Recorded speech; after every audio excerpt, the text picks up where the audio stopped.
This is a HeadGum podcast. This week on the program, this one's got to be a fave among them January 6th insurrectionists. It's Jonah Hex. I'm Andrew Jupin. Steven Shadek. Eric Siska. Chris Hex. And we hate movies.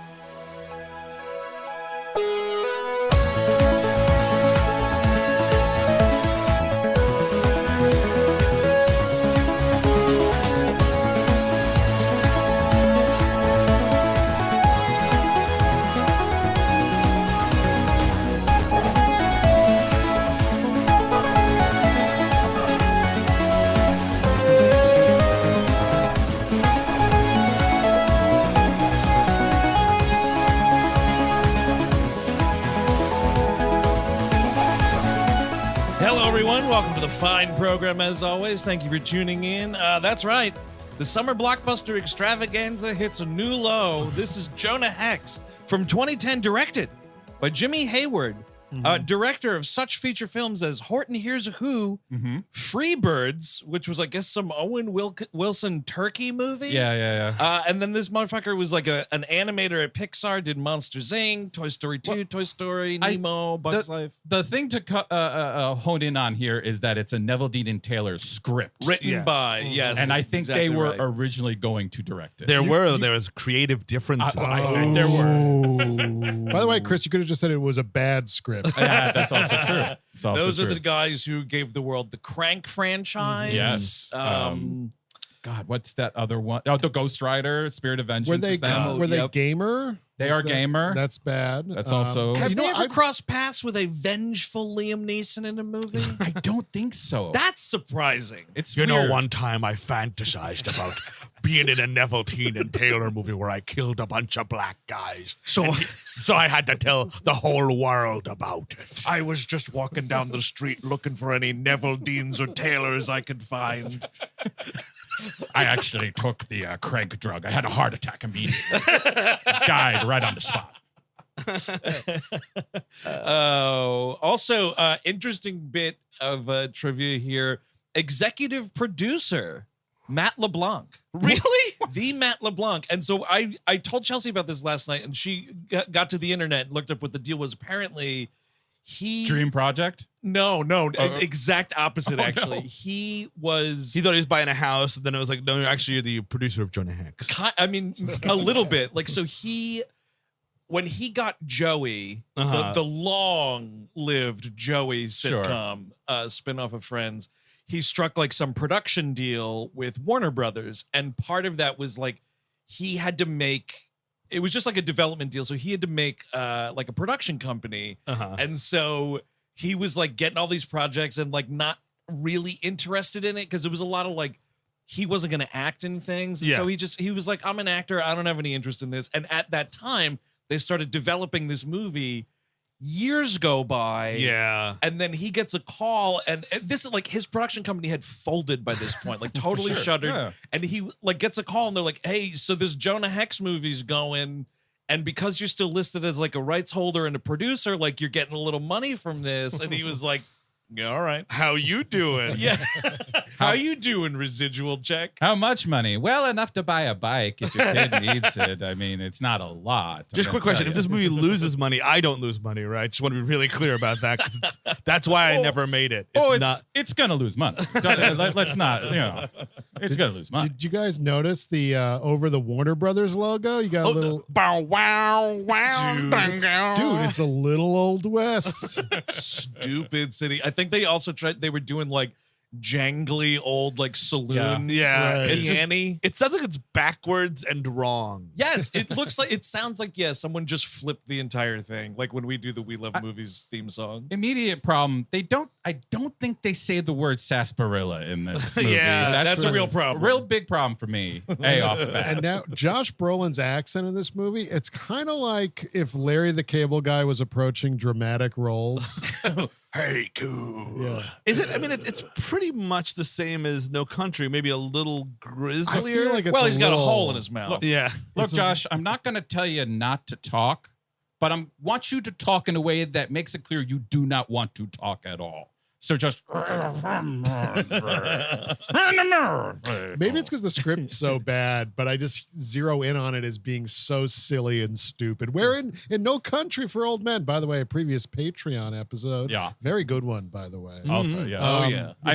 In that movie, it works because it feels like that's the world. This is just cartoony garbage. The Coen brothers, Jonah Hex, would be something else. I really think I could get into that. Well, Jonah Hex would like die in the first reel, and then you'd have to like sort of figure out the rest of it. And he accidentally did it himself. Played by totally. John Polito or something. He's like running and he falls and his gun goes off and kills him. John Turturro is Jonah Hex. Now, this is a DC comic book property. And so the interesting thing, and this is shocking information here, because like the whole movie really revolves around what they do with this one thing. All of the shit of like him talking to the dead. Yep.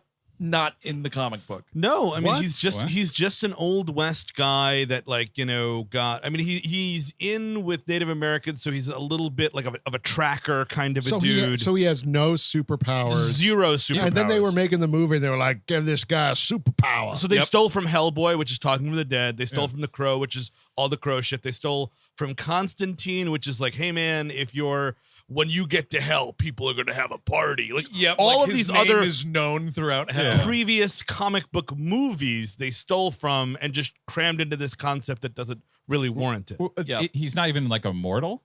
No, not at all. He's just a dude. He's literally a cowboy with a hole in his face. That's why when our dear Patreon subscribers tune in to our Animation Damnation this month, we're doing the DC Showcase thing, or a part of it anyway. We're doing the Jonah Hex short. That short is way more close to the comic book than this movie actually is. Well, I wonder, like, you really have to wonder what Neville, Dean, and Taylor were like. He's stupid. He's stupid if he could just shoot. You know what? It'd be fucking great. Because I really miss my grandma right now. If he could talk to the dead, man. You think the guys who made Crank are doing that? Yeah, before they write? It's a real snorting freebasing situation. We've got to make it cool. But I mean, that shows you the problem here. They should have made this like Clint Eastwood should have directed this. It should have been a regular Western. Yes. And instead they just put on like comic book movie sheen. Well, that's the problem with this. I mean, and I'm going to guess it's going to be the problem with Shang-Chi as well, which is like the whole point. This came out in the 70s because of Western movies. You know what I mean? Like, it's like the comic came out in the West. You know, it's like kids wanted to live Western movies. Here's a comic book, go live it. But then to make that into a movie, it's kind of like straining coffee twice. Yes. And then you put like a comic book hat on it, which I think Shang-Chi's the same thing, where it's like, oh, cool, kung fu movies are enormous. Yeah. Here's a comic book. Now it's 40 years later. Let's fucking make it into a movie, but now it's going to be a Marvel movie as opposed to like a cool kung fu movie. So you know is what I he mean? a dude that also there's not really a power situation? I don't know enough about Shang-Chi, but I just, at the very least, like it's about, like if you look at those comics, he was drawn to look like Bruce Lee very much on purpose. And like he fucks shit up. You know what I mean? And like this is going to be, it's going to have some sort of Thanos ring in it or something. I'm going to guarantee you that guy is definitely punching in a blue wave or ray is coming with it as well. Something's happening with it. Sonic boom. But I mean, you're right, Eric, that this would be totally fine. Like, this doesn't have the texture of a Western. It really should. You know what I mean? Like slow, like someone rides into town, yada, yada. You never really even understand the geography. No. And that is like, what are you doing not filming the great American landscape if you're set in this time period with a fucking cowboy? Eric, you were right on the money. Eastwood. It's Warner Brothers for crying out loud. I mean, from Steve's description of the comic book and how that originated, it sounded like someone watched Outlaw Josie Wells. Yeah. Wales? Wales. Yes. Yeah, exactly. You're capitalizing on that stuff, and that makes a ton of sense. It should have been a Eastwood thing. Yes. I don't do comic books. Oh, wait a minute. But he's got a cool hole in his face. No, it's just got to be a big hole. I don't want any like nonsense up there. A big hole in my face. Is there a way for him to use slurs against Asian people whilst on a horse? No, you mean definitely? Okay, cool. Oh, Clint, you ask this every time, and every time it's go ahead. It's not him, though, really. The slurs are coming out of the hole, the other hole. It's like Ooh, a haunted like, hole. I like this idea. It's like how to get ahead in advertising. I can't really control it. It just talks the way it wants to talk. Okay. The other vibe that this movie gets off, which is a straight F+ right here, is fucking Wild Wild West. Yes. That idea of like steampunk nonsense. we're in Civil War times, but there's like technology that shouldn't exist. Because this like nation killer weapon that Malkovich is working towards with this movie, what are we fucking It's talking so about? dumb. It's like they shoot a bunch. It's like they're big cannonballs, and then there's a little detonation ball, a little hot ball. Yes. And that makes sort of a nuclear attack. Yes. Yeah, you have to lay out some of this because all we're told Oh, is you say that Eli Whitney. Yeah, Yeah, dude, Eli Whitney, the Cotton Gin's own Eli Whitney invented this nation killer weapon. That was a last minute Wikipedia. Like, who invented something? See, that's because all these movies, like, they have to be so big. I mean, it's on my mind because the 4K is coming out, the Indiana Jones series. Like, Looking right over there, Yeah, fella. very Oh, yeah. nice. But he's not like ending World War II. Yeah, You know, you could have Jonah Hex kill a bunch of dudes, take out like an ironclad ship or something. sure. And that's enough, guys. That's the movie. Somebody Exactly. kidnaps a whole town, and we got to bring Jonah Hex in to do something. See, but Yeah. all of this would take away its one saving grace. 81 fucking minutes Yeah. of just a go. Just don't fucking care about making know. any sense or making any impression on the audience. Yeah, but here's the thing though. This is what I call a deal with the devil runtime. Yeah. Because yes, 81 minutes, it's exquisite on its face. But when you're watching this movie, tough. you can tell it's total troubled productionville. They Yes. scrapped Yes. together whatever they could. You can still smell the glue coming off the fucking, the film cuts. Well, Like, apparently Francis Lawrence came in and did a lot of reshoots too, which makes it. Who's that This thing dude? has 3 directors. Yes, Francis Lawrence is who's the dude? He did one of the Hunger Games. oh yes, okay. Dark City. He's the fucking Is he Dark He City? did the one that they finally eat. Yes, that is the true. eating game. Hunger Games Thanksgiving. Oh, cool fucking parody movie you just thought up. No, he did. Francis Lawrence, didn't he also direct Pleasantville? Maybe. Probably. Yeah, that movie fucking sucks shit. Oh, wait, nope, that's not us, folks. That's something's wrong with your headset. No, that's Sorry, my somebody- head because I think I was talking about Alex Proyas. Somebody said Pleasantville. I will say this thing starts.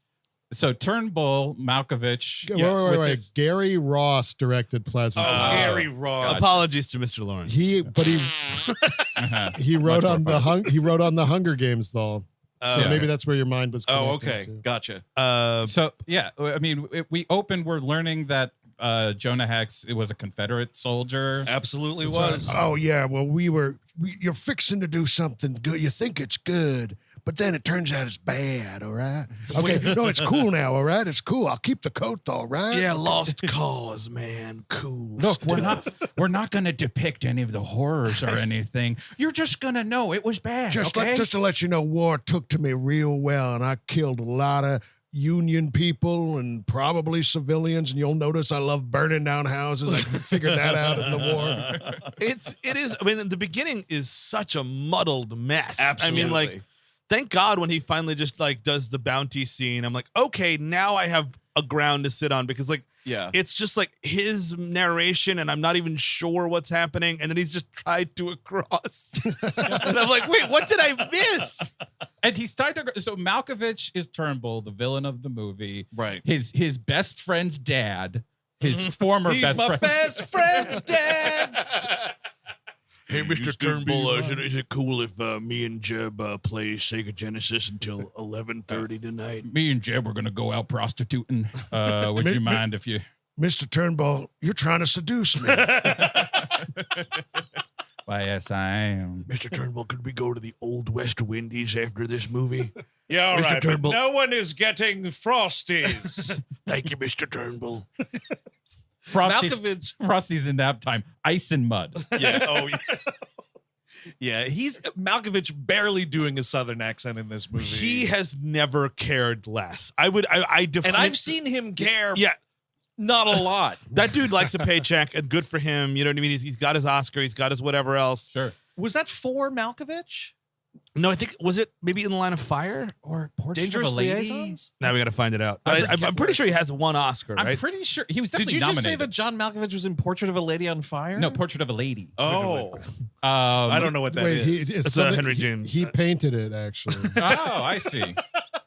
That's. I mean, the funny thing about this is like Turnbull's like, you killed my son. I know it was accidental, but I gotta kill your whole family. And I'm like, Turnbull, it's the Wild West. Just wait.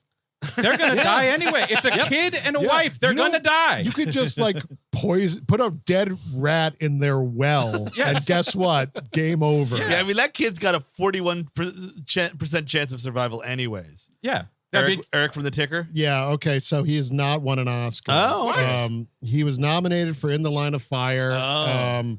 and for Places in the Heart, Okay. and then he was nominated for Golden Globes, Oh, a lot of Golden sure Globes. I that- bet. some primetime Emmys. It's not, yeah, all right, but he's definitely like a guy that either cares or doesn't care, but likes money because he's also like a fashion dude. Like he's Yeah. got his fingers in a lot of pies. He's got his own interests, and that's great. He does Exactly. foreign movies. He's a very interesting guy, but like he definitely put more energy into that Super Bowl like pre-show thing he did 2 years ago than any of this. What was that now? I don't even remember. He's in Rome and he's like lost. He's supposed to be doing the intro and like he's on the phone with the people and he's like, I'll just do it here.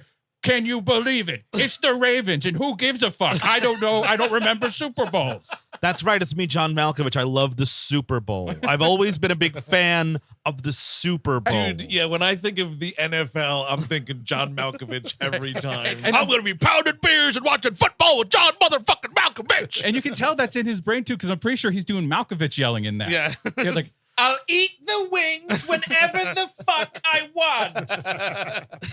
I can't find my balls. Stupid fucking city. Also, the character design that he's got here, it harkens back to goddamn Wild Wild West again because he's got this like long curly hair. He looks like himself in whatever them fucking Musketeer movies he was in. Oh, yeah. But that's the hair that Kenneth Branagh has in that goddamn Wild Wild West. And he's got a fake nose, too, going on a little bit. You know what? It's a fake nose that looks like it was ripped directly from a Gerard Depardieu Halloween costume. But why? Excellent Why the question. nose? Yeah, I think they're trying to make him look comic booky or something. It's like, oh, dirtier. yeah. Oh, fantastic. Thank you. Great. I can't smell in this thing. Awesome. Turnbull, don't you kill my daughter. She's gonna like breathe air in 2 months and die anyway, just from that. But yeah, they burn his little house. Yeah, Michael but- Fassbender is here, too. The Malkovich line of like, this is what I hate. One thing I hate about this movie is like he says like, you betrayed your men and murdered my son. You took everything that I loved. Beat. Look to camera. Jonah Hex. Man. We're saying Jonah Hex a lot. Way too much. Kind of also shocked to learn that Hex is the family name. Yeah. Right? You think know- he's just cursed to walk the earth or something? That's I thought it was going to be a Yeah. thing where it's like he's a Confederate dude. He's nearly killed. Makes it a Constantine-esque deal with demons or whatever Sure. the fuck, and it's like now you are Jonah Hex. Yeah, my pappy, Abraham Hex. He collected snakes and threw them at babies. I would watch that movie instead. Yeah. Papa Hex, Snake Chucker. Yeah, actually, it was Jonah Heskowitz, and they kind of chopped it down there. You know. We have our own Statue of Liberty out here in the wild, wild west. It's a stick in the ground. I'm the only old West bounty hunter what hunts on Sundays. Saturdays though, no, man. Oh, I Oh, sure. Shomer fucking Chavez. I don't hunt on Saturdays. Sure. I don't even ride a horse. Sure. I don't cook for myself by the fire. Never had a pork chop. Not once. I'm going to tell you that I've been offered it many a time, stuck with steaks. All right, I got my 2-bit prostitute. It's the old West. Let me just get this sheet out, cut a hole in it. Jonah Heskowitz. Oh, shit. So, yeah, his family's murdered by a leprechaun-esque Michael Fassbender. Yeah. This dude is fucking tee-heeing all over this movie. And this is interesting too, because weren't the Irish pushed into service for the Union, and this guy's on the Confederates? I mean, I'm sure it existed. I mean, we get no background on Michael No. Fassbender. No, he's just a magic leprechaun who's going to shoot a bunch of people. And Malkovich is like, now you're gonna die, Jonah, or I'm gonna brand you, Jonah Hex, with a big old T on your face. And this movie, you can tell there's tons of parts where we filmed violence and then we just cut it out of the movie. This is one. Fassbender's death itself is another situation later on. This is where I'm wondering, because did Neville Dean Taylor even start filming? No, it doesn't. Or seem were they like that taken was off the case. before? Yeah, it seems like they took the script and they had their own vision that they didn't I think like. they were still positioned to direct back when Matt LeBlanc was still taking meetings for this I movie. see. Yeah. It would have been better though. At least there would have been The violence. a focus or something. The violence would have been there for sure. Say what you want about the Neville Dean Taylor stuff. A, it's quick. B, it's violent. And you don't you're like, that's bad, but it's over with.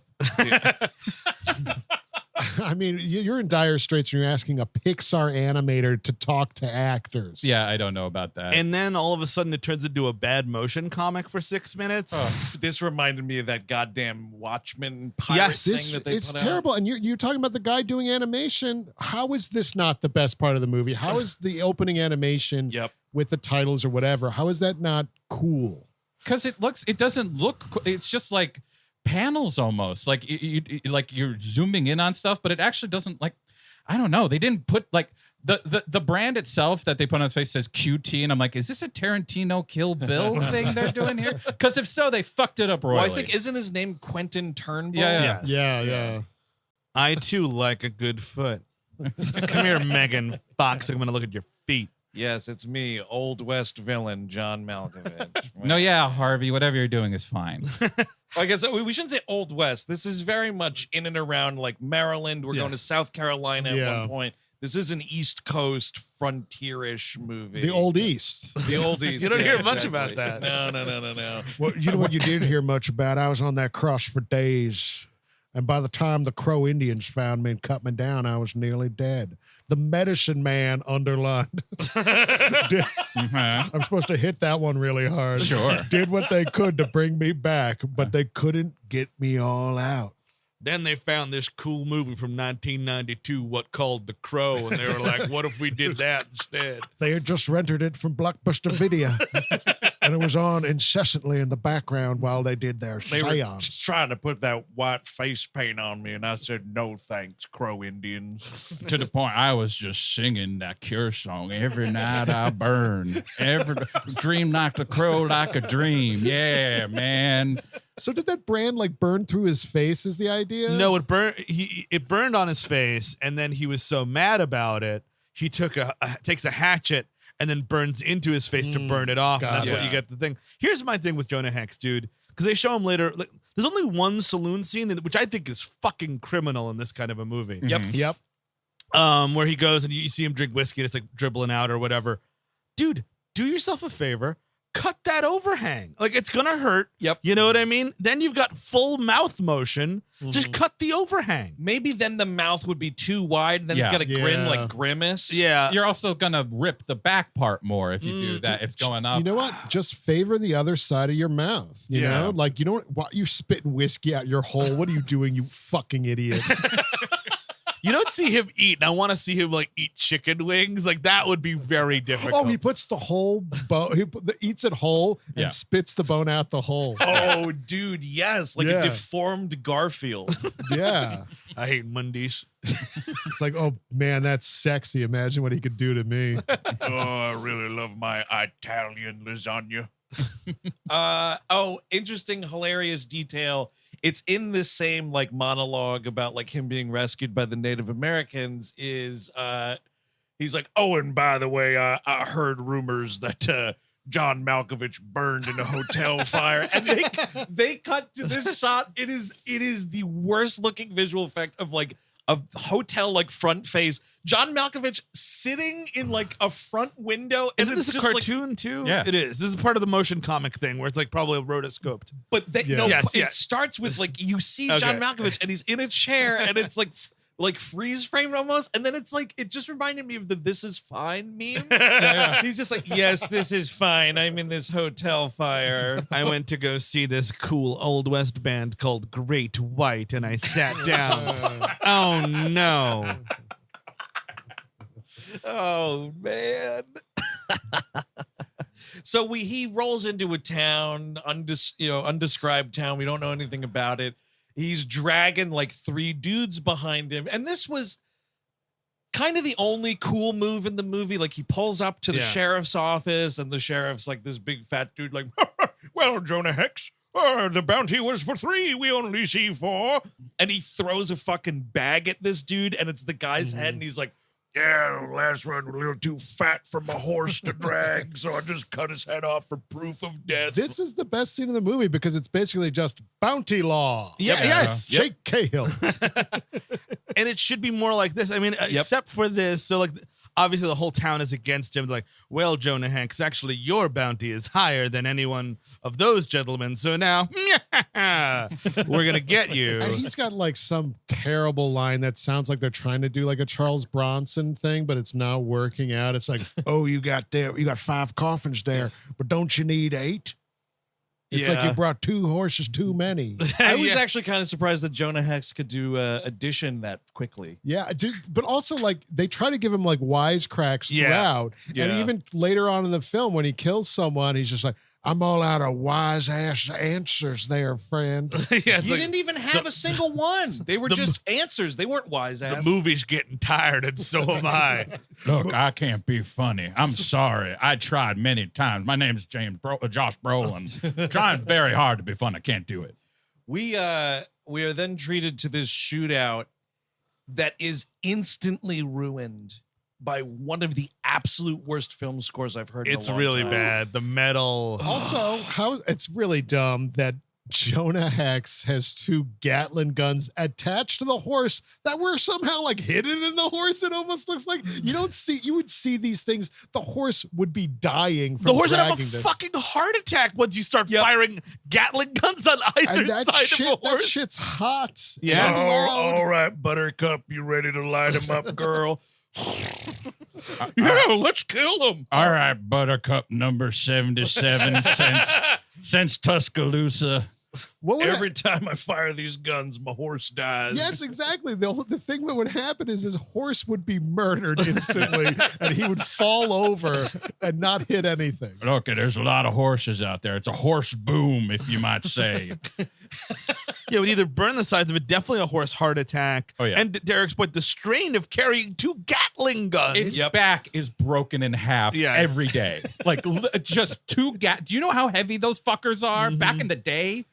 Yeah, it's pretty dumb. And it only happens once, thank God. But it's also like, I don't know, like, I just, like, this movie can't figure out what this movie is. So it's like, you would think that the Gatling gun would come back or something because this is kind of quote unquote the best scene in the movie. Or you'd save it until later in the movie, at least. It's supposed to be, I mean, it's the action movie to Wild Wild West adventure movie. Yeah, like that's what they're trying to do. Yeah. And it sucks. And like the adding of the guns, like I get it. You have to put some interest, like if you're not getting Eastwood to do the classical way, you have to do like somebody's got to have stupid goggles. Yeah, I'm sure there. I'm surprised there isn't an airship. Well, and I understand too. Like this is what it's supposed to be like 1876. So like that technology has furthered. We obviously had Gatling guns during the Civil War and everything, but like. It just gets to a point where when you notice like the technology advancing too far and you're like, well, now it's science fiction. But also like it's not like Doom. You can't just hold all these guns on you. Exactly. They weigh. They You're weigh. Look at what was like Django, that movie. Like he's dragging it in a coffin and shit. Yes. Like you have to. There has Think to about- be a weight to things. You were just complaining about fucking having to haul John Goodman and cutting his head off because he's too fucking fat and you have 2 Gatling guns? Are you fucking serious, buddy?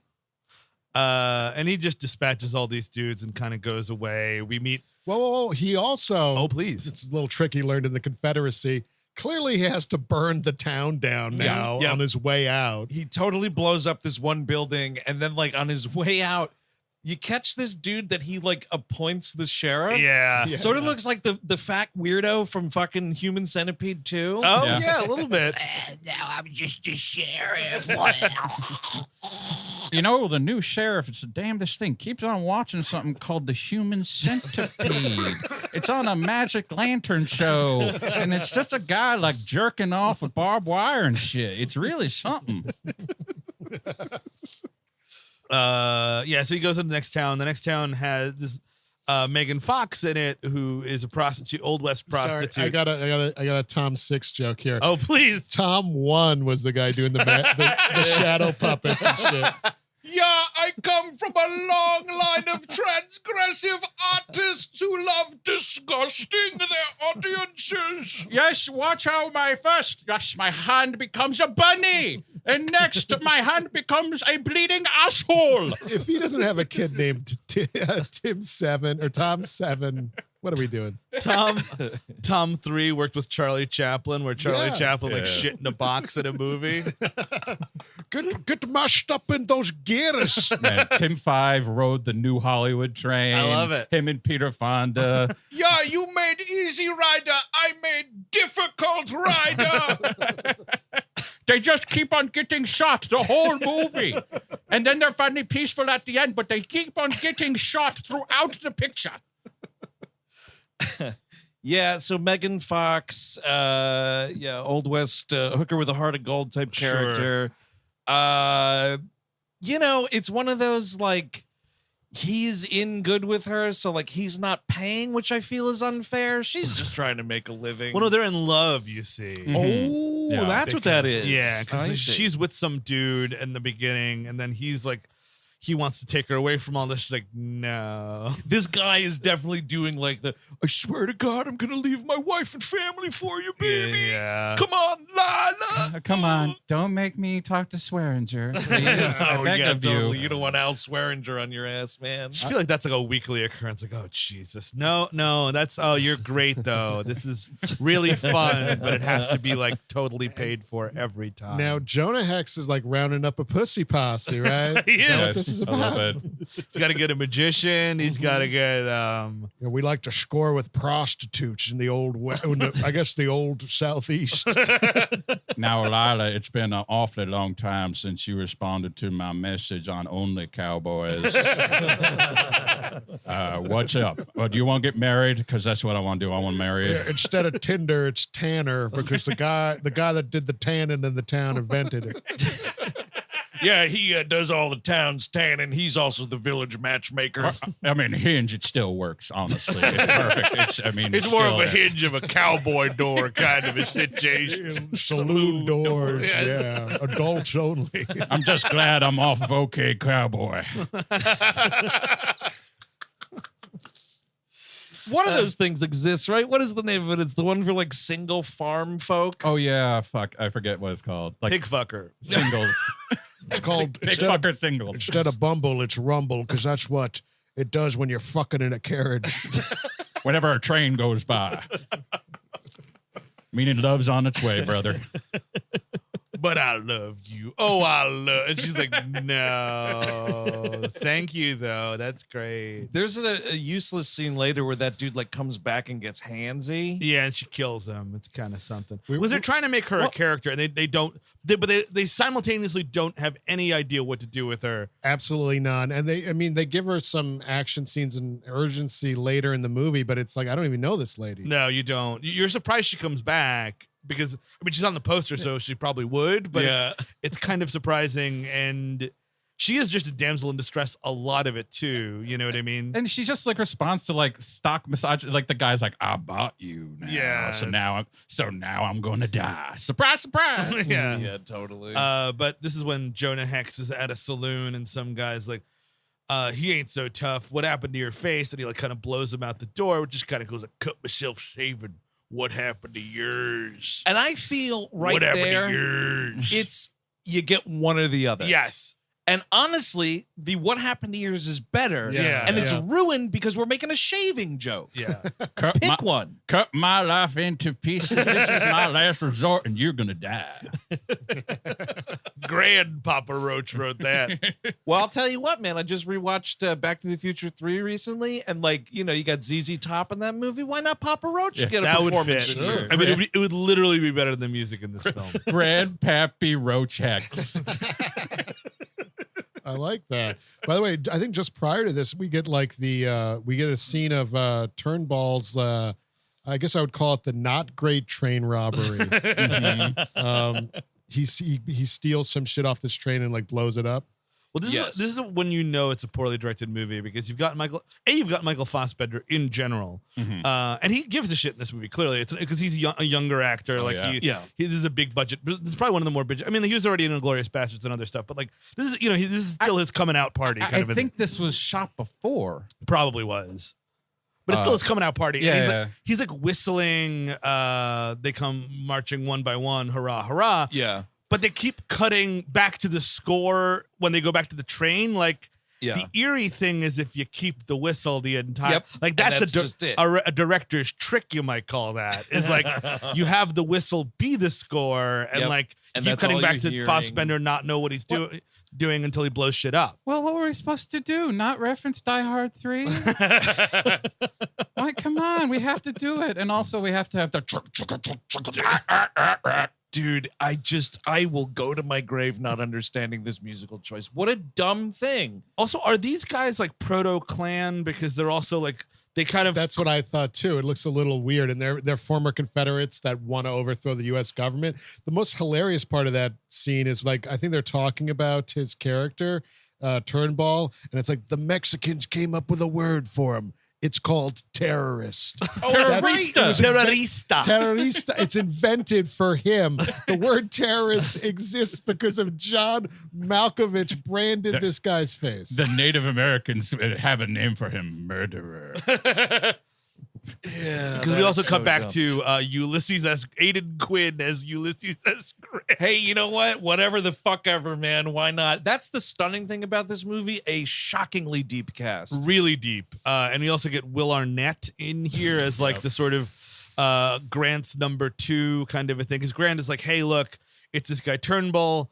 We're about to have the centennial, and I know he's going to fuck shit up. You have to find one Jonah Hex. He's the only one that could deal with him. Yeah, and I'll tell you what, Will Arnett's performance in this movie is a real fucking number 2 also. I think, I think that Will Arnett should have been in more movies like this, though. As a squirrely action, loser guy. If you played Hart Bachner's character in Die Hard. Over and over kind of a thing. That would work. I feel in this, they're trying to go for it's not British, obviously, and that's why they have an American, but a snooty British officer type then gets unceremoniously killed. He's a classist. He thinks that Jonah Hex is below his station. Yeah, but don't worry, Ulysses S. Grant was the man was once a hero. He turned in Turnbull and his men. And the very fate of the nation may now rest on the shoulders of turn to camera, Jonah Hex. I mean, I know. I really know what movie I'm watching. It was on the ticket. It was on the fucking Mylar above the doorway. I know what motion picture I'm here for. Are expecting you to get an electric feeling to be they're talking about Jonah Hex. I mean, I guess technically you had seen it 10 minutes ago as the title, but also I guess the way this movie runs, you saw it a minute ago because the title. This thing runs, goes. Yeah, totally. I will say one thing I don't want to lose because again, maybe I'm getting soft in my old age, want to give points where I can give points. Sure. That the not great train robbery after they steal, because what he's doing, John Malkovich, is going around stealing all these different parts to create this big nation killer weapon. So this is one of those things. He's robbing the train to get these parts. They blow up this train, and the movie actually does have the foresight to let you in to see some passengers on the train. Yes. Definitely a bunch of kids all over the place. Yeah. There's this little lollipop-eating motherfucker that's Mommy, why is the train stopping? So you know at least that shit-eating kid got blown up. For sure. Point. Yeah. I mean, but everybody, he keeps on talking about his son, Turnbull. But he kind of has a Tenet reason. He just wants to see the world burn, kind of. Yeah, it's kind of both. Yep. It's my baby Jeb. played by Jeffrey Dead Morgan in this movie. my baby- Uncredited, by the way, Jeffrey. My Dead baby Morgan. Jeffrey Dean Morgan. I love you so much. You're exactly my age. That's a great point. Malkovich is running around like it was like some 7-year-old kid that Jonah Hex ran over with a horse. This dude lost a duel to Jonah Hex. That's the rules of this fucking world. Why are you so pissed? It's Jonah Hex beds Megan Fox. Banging.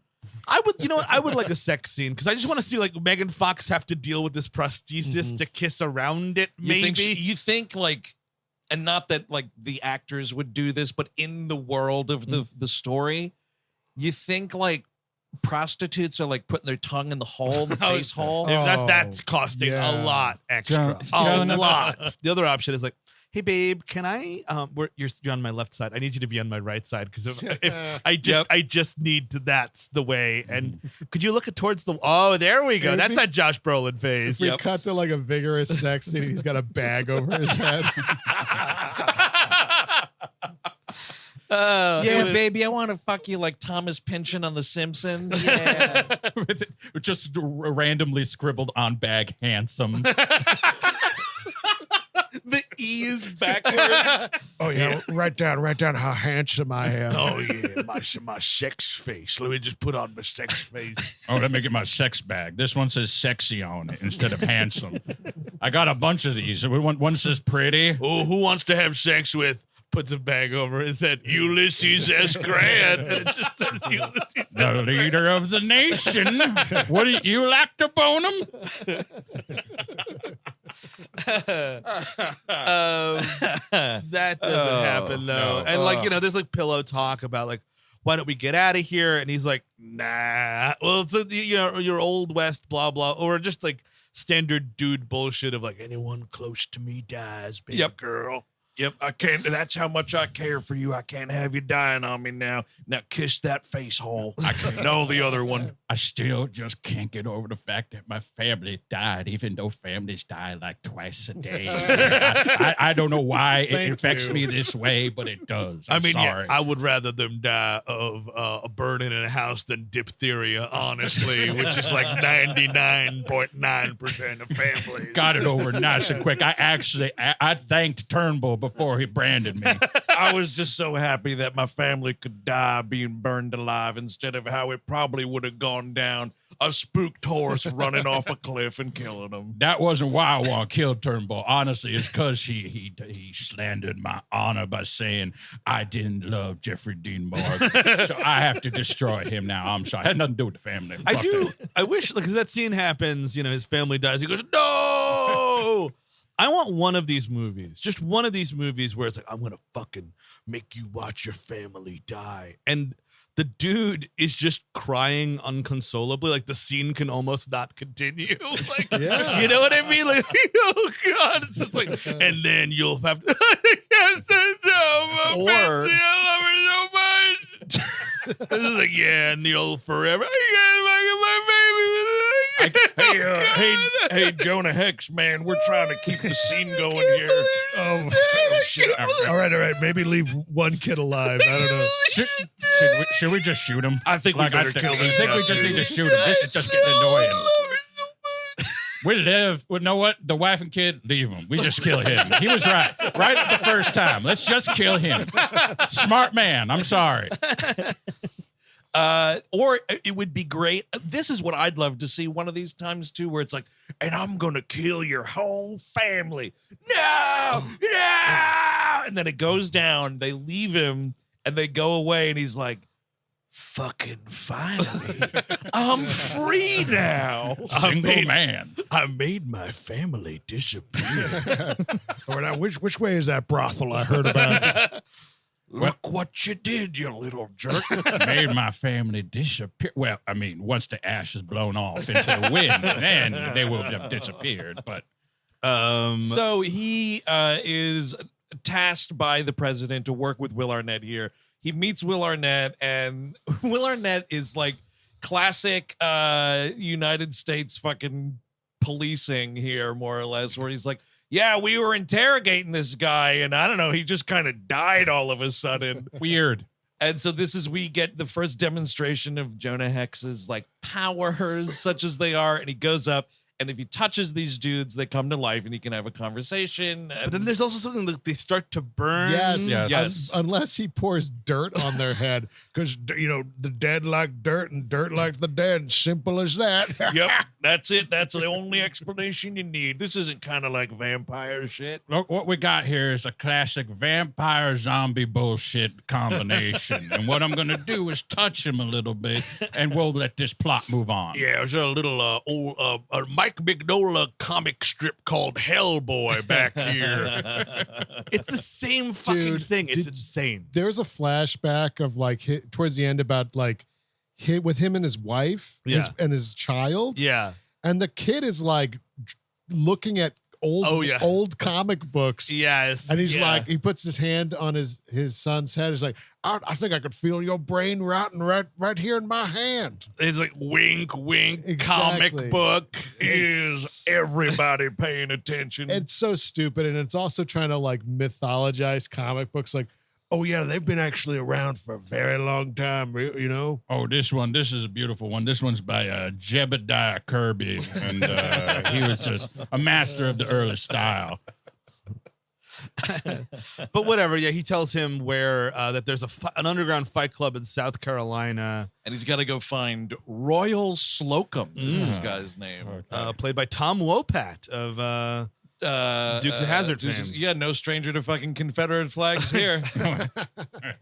Well, that's what this movie's kind of got a boner for the Confederacy. Let's not mince words. No, but interestingly though, unless I missed it, nary an actual Confederate flag to be found. There is one at the end. Oh, okay. I think Turnbull brings it. It's not in focus really. Like he's just like and you can see like it's there because we're clearly at least a little uncomfortable by it because we don't fly the stars and bars, but it's there. I mean, this Hell on Wheels, the aforementioned, and a lot of just American shit about the Civil War is always like, well, plenty of good people fought too, and look at Jonah Hex, he's going to take down the evil Confederate, and this kind of just makes it easier for me to feel okay being a part of this horrific legacy. This specifically does do that because like it's not like they're taking time to be like, those were people. Like Ride with the Devil does that pretty well. Yeah. But like you're not taking that time. You're just be like, no, they're people too. Yeah, no, they didn't do anything horrible. They didn't do anything that bad. Calm down. Well, I mean, we'll get to the Lance Reddick scene, which we'll spend a half hour on. But I mean, like, that's the only mention of slavery. You don't even hear, like, I'd rather John Malkovich be like, and then slavery will come back. Because that's what, like, and twist that mustache. Go for it. Then you know what, like, and maybe that's the quote unquote ideological difference between him and Jonah Hex, which I'll believe it when I see it. Sure. But I mean, like, at the very least, like, that puts him on that side, and at least that's you're putting that towards the Confederacy, which is what it was a fucking bout. Yes. Yeah. No. Nation killer weaponry. Got it. Yes. Hot balls. Hot balls. He just also like the idea that this dead guy's like, go to South Carolina. I'm like, you want to get a little more specific? Like a lot of land down there, buddy. Okay, yeah, I'll be there in 3 years. Well, I mean, this was early in our country, so there's probably just like 4 towns in South Carolina. Yeah, and they're all like close enough to the ocean, maybe still or something. So you got to go to Myrtle Beach, check out there. Then go check up on North Myrtle. Things are kind of a little less racist up there, but not really. And then you maybe go out there, find them rich people out on Hilton Head and whatnot, see what they're doing. No problem. Okay, I'm gonna get a flight out to South Carolina. I'll Uber to the town that they asked for. The Uber won't die of whatever on the way there, like a horse would. My Uber died of dysentery. Couldn't feed my Uber. What is so there is a thing. So as Jonah Hex makes his way to South Carolina, we hop back with Malkovich for a second, and he's hanging out with Wes Bentley. Oh. Who's Wes like scenes deleted Bentley. Yeah. You big can fucking smell it. time, dude. And this guy, this poor son of a bitch. know. I have no ill will against Wes Bentley. No. I actually think he kind of rocks. Like, but that dude just doesn't get a chance. Good does he? actor. Good actor gone. insane. Is this a scene where Malkovich is like, this country will not see its second century? Yes. Yep. That's Excellent Malkovich there. I like it. I haven't practiced at all. So I love it. thanks. Ooh. I don't know. But yeah, so and Wes Bentley It's definitely, like the money behind Yes. Malkovich in quotation and marks. I think it's also like he's a corrupt politician. Yeah. So he's like a Jim Jordan or some of them motherfuckers. Matt Gatz helping stop the steal. He seems much better than Jim Jordan. He Oh, Wes does. Bentley, absolutely. He probably has a healthier brain. I just too. remembered because the cadence of that yell is exactly that film will never see the light of day. RKO, the Citizen Kane movie. He's excellent in it. He's Pretty great. good in it, He's yeah. great, and like Malkovich as a villain's great. Like in Line of Fire, Con Air, he's terrific. in. Yeah. Doesn't he play Mank in that? Yes, he does. Yeah. Yeah. Funny. Oh wow, Yeah. really? Yeah. See, I only know the line because that was in like the preview that HBO would Yeah. run. I've never actually seen RKO. I finally sat down and watched it. I think I watched it years ago, but then I watched it recently on my Kane binge, and it was good. The really nice Good Kane enough. box Good comes enough. with a RKO. Oh, That's I cool. wonder if I own that then. Yeah. Eh, Somewhere. yeah. Deep in the As you can see, the room we're sitting in, there's a problem. in the Jupin vaults, Yeah. there is an unwrapped. Yeah. Oh, yep. But yeah, basically, he's like, "Give me the super weapon," and he's like, "I guess I will." And he's like, "I don't want to do it." He's like, "You're gonna do it. I'm gonna knock over a glass of stuff." And it's like, all right. Oh yeah, they're like having a drink out on a Yes. veranda or something, and Malkovich just knocks like he's doing a bad magic trick, and like the whole thing falls on the ground. We tried to talk to Turnbull about calling it the Eradicator or something, but he just insisted super weapon.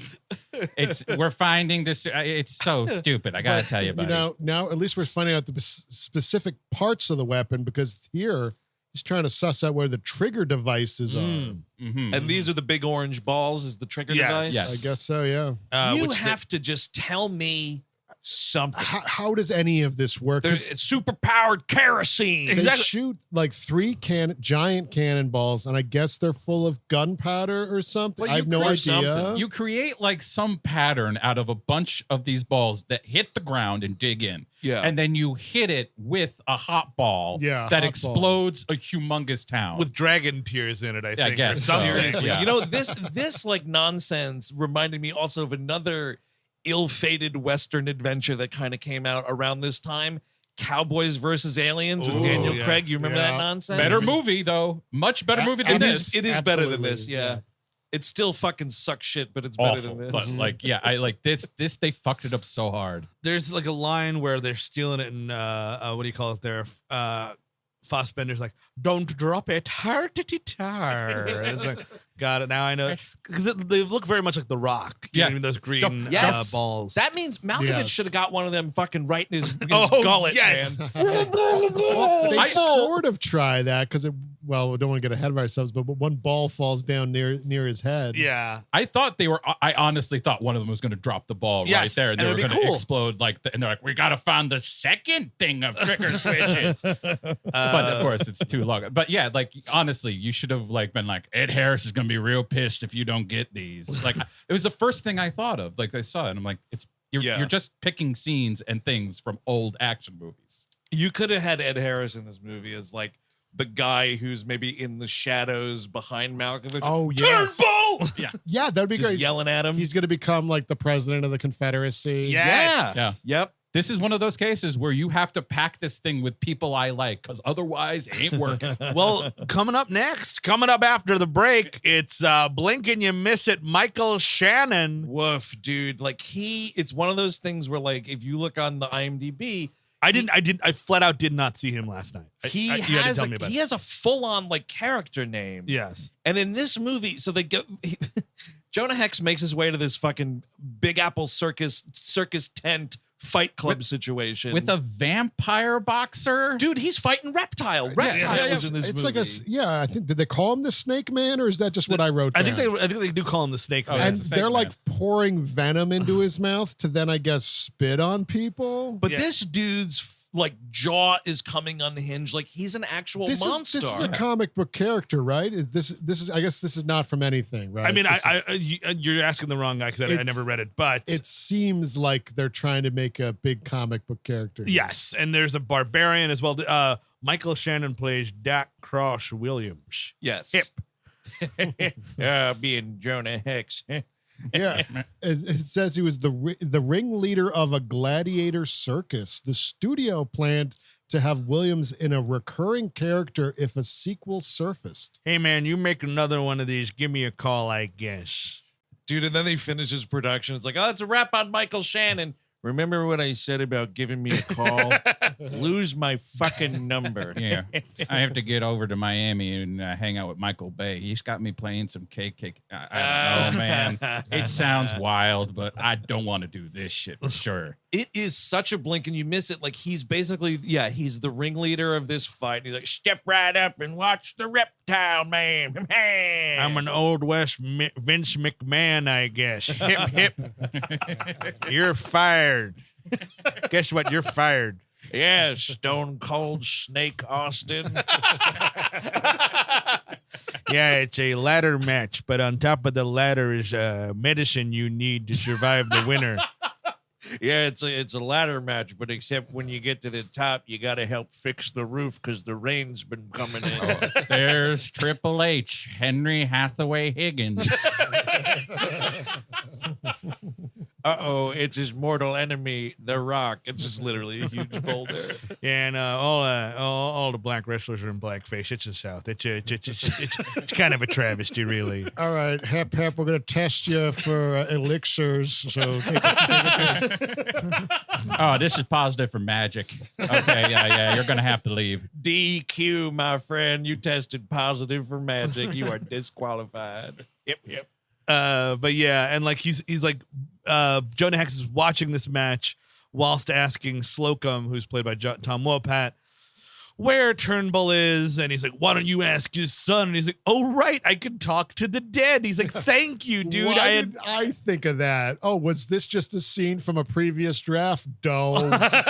Exactly. Like, hey, but before we go dig up Jeffrey Dead Morgan, better be sure to burn the circus to the ground, Jonah Hex. Like, he fucking, this place catches on fire too, and he rides out. Did I do that? It's just a force of habit. Whenever the Confederate Army was pulling out of somewhere, we'd burn it. Well, once my father, John Ritter, left, I was, he looked after me while I was a young child.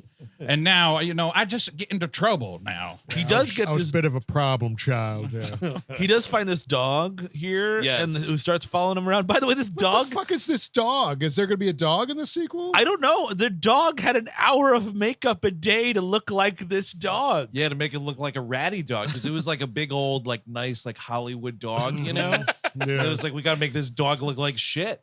It's Like gonna Danny take an DeVito hour. and the Penguin. You just had like hours and hours of makeup. Just smear shit in the fur. That'll do it. It is nice that he saves this dog. That was another like point. Yeah. I was like, okay, because I could see the movie being like, meh, blammo. Yeah, that's right. Yeah, I supported the Confederacy, but hey, I saved the dog anyway. I like dogs. You can't say I don't like dogs. Fucking hate, I guess who. If that offends you, just pretend I said Abe Lincoln in my head there. I guess the idea is the dog kind of is mangy like Jonah Hex. And Oh, they have Yeah. like their own kindred souls. Yeah. Hey, you're disgusting looking like me. All right, dog. Woof woof. I was also burned and branded by another dog whose dog's son I murdered, and then he murdered my dog family. Oh, man. Did you fight for the cause of slavery too, little? Woof woof. Yes, I did. Carried messages. Thank you. Woof woof. States' rights. Woof woof. But he digs up Jeffrey Dead Morgan. Yes, and who plays Jeb. And I counted how many times in this scene Ooh, I like that. he says Jeb, because he says Jeb a lot.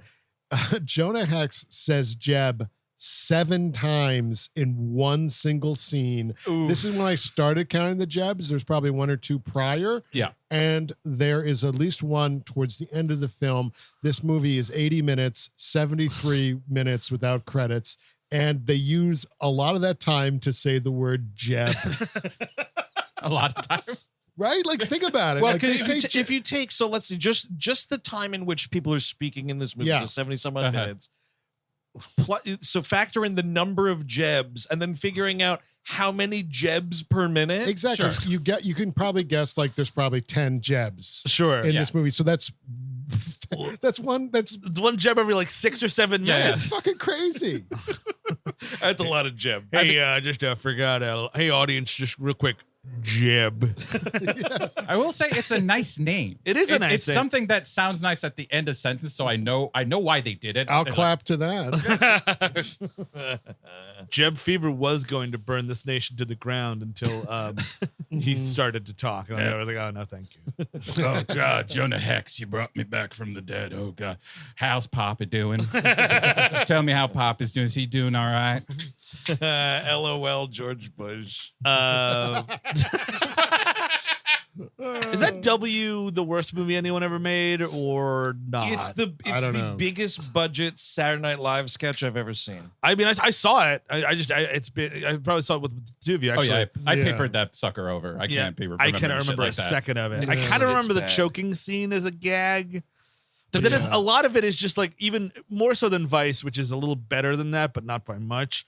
A lot of just like making these horror monsters cute and cuddly in a weird way, you know? Yeah, because Yeah. you're just like laughing at him, like at them, like while you're having a fun time at the movies, and Yes. I don't need that. Well, no, it literally just took the argument. It's like, oh no, he's just a dumbass. Yes. It's not like he Which- planned all this shit. And Right. the whole like painting W as a dumbass, great. You just humanized him. Yeah, to thank you very much. everyone, Good yeah. job, Oliver. And speaking of painting, so he's so silly and dumb, and it was all Chaney's fault. Now we can just re-enter society as a cute little grampy. Yeah, a little Yes. grampy. By the way, that's probably stay tuned. And Probably. sorry to W. get political on the show, folks. Whoops. It's gonna happen. I know someone's rectum is bleeding on our iTunes reviews. Let it bleed. And Jeb is like trying to fight him at first. Then he's like, oh, that's right. You just killed me. You know what? Jonah Hex, why don't you go kill my dad? It's just kind of the same thing. It's like, I hate you, son of a bitch. You killed me. Why don't you kill my dad instead? And we learn here what the situation was. I would love to know what Jeffrey Dead Morgan's mother looked like. That John Malkovich is his fucking father. Okay, I have no idea how that genetics works. I don't know, so like some gorgeous Italian woman or something. Like, I don't, it's long wavy black hair. Dude, she you was know. stepping out on him. Oh, definitely.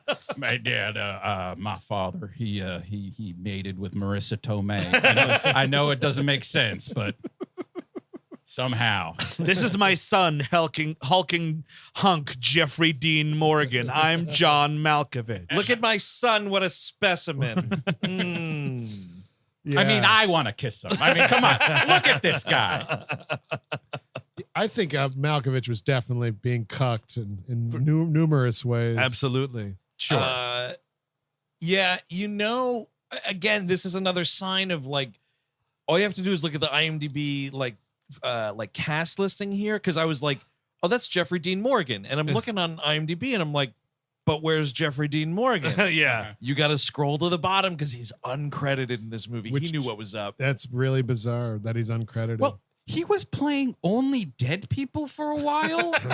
Like this, Jeffrey he's Dead Morgan. He's dead in Weeds. That's the whole Okay, thing. yeah. He's been dead. He's the father that dies at the very beginning of Weeds. I've never seen a single and like episode. and there's another one. I'm forget. Like I think like Grey's Anatomy maybe. Wait, He- so he's on the show Weeds as a ghost? yeah, like he shows like she has visions of him and stuff. every once really? in a while, like, I would assume flashbacks, but I guess weed makes you see dead people.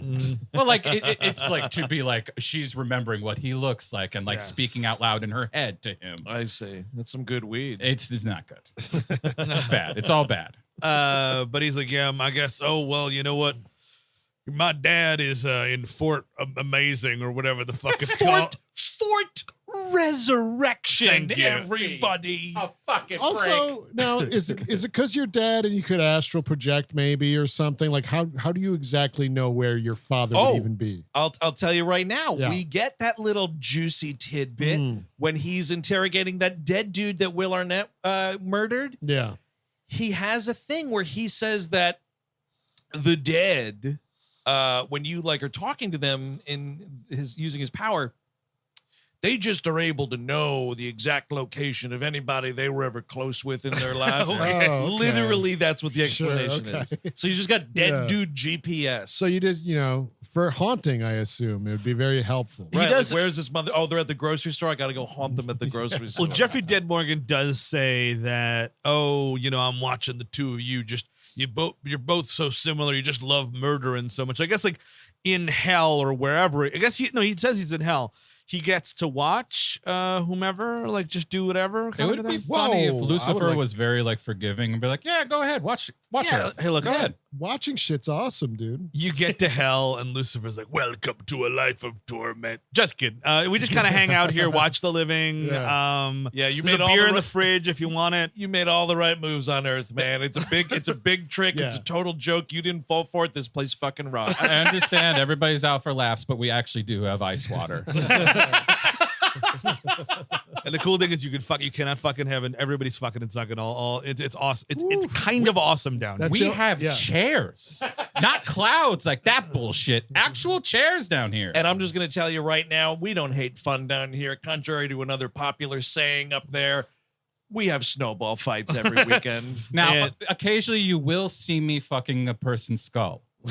Now that is true. That I do that. But this is otherwise a very nice place to live. And that's upon request, by the way. Some Yes. people are into that, and it's a very consensual Well, relationship. when Jonah Hex gets down there, he conveniently has a nice hole to fuck right there. Looking forward to never seen such a thing. a side blowjob, interesting. looking forward to meeting that fella. Now, Jonah, I'm going to put my cock into your face hole and then put it out the other hole. Now you tongue it, and then I'm going to get someone else to work the head. Oh my lord! And yes, you heard of the Hellhounds? They're a pretty rockin' band that comes down. They got like 6 records. It's all the dudes from fucking Blues Hammer. But, yeah, and if you put peanut butter on your genitals, they will lick it though.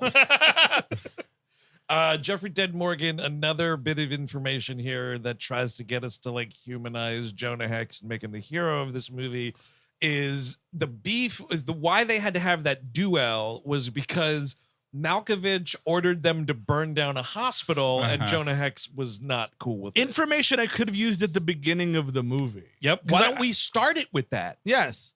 Maybe one of the drafts did or something like that. But, I mean, the proud American tradition of war includes burning hospitals. But that's what's funny is like this. I was on board for the whole slavery thing. Yeah, exactly. But then when I saw a poor white person hospital, So let's just get to the Lance Reddick scene, which is the most insane fucking thing in the world. So Yeah. like, he knows where where Turnbull is now, so he has to go suit up with his Q, and it's kind of a cool idea to have his Q be Lance Reddick. You know what I mean? It's the only black character in the entire movie. Warming up for John Wick. It's the exact same character. Yeah. Absolutely. And he gives him these cool cool in quotation marks, crossbow guns.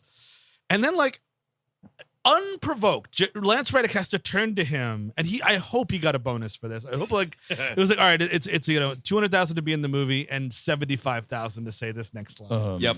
That's gonna be 50 grand more. that line right there, that's gonna be 50 grand Just more. like underlining it because it's just like You're going to have to splash the pot. Lance Reddick. because he's like he just turns to him. He's like, "Oh, what are you doing?" It's kind of a funny thing. He's like, "Got any big plans for the 4th?" And he's like, "Not particularly. I ain't celebrating that holiday." And he's like, "Oh, Jonah, why do you hate the Union so much? I know that you didn't. You hated slavery, and the only reason you fought for the Confederacy was because you hated being told what to do by the government. Are you kidding me?" Well, they don't talk about this. There was a libertarian contingent at the Civil War, and he was into it. Yeah. Yeah, he said, he's like, we know that you were never into slavery. And also he says that he did not, he wasn't cool with seceding either. That was the other thing.